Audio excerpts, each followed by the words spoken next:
Lauren from Waterfront Marine is going to demonstrate how easy it is to dock with the new Volvo Penta IO docking system.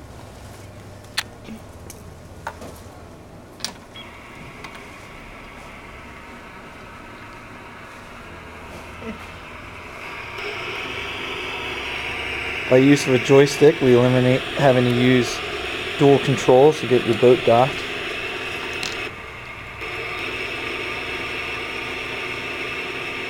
This demonstration is going to be at the Atlantic City Boat Show and then back at the showroom.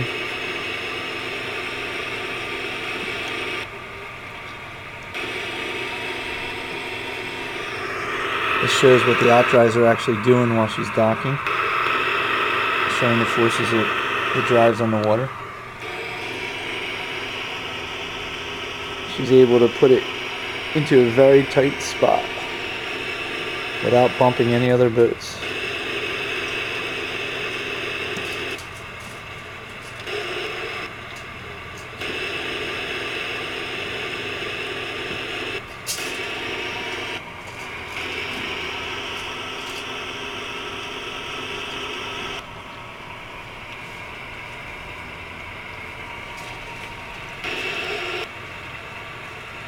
That was great, Lauren.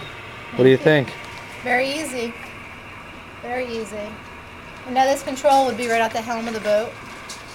You just go forward and reverse. And you can turn it and move it forward at the same time. Hopefully this will make everybody's boating lives a little bit easier. Our 35 at the boat show, Atlantic City Boat Show, will have this feature. That's great.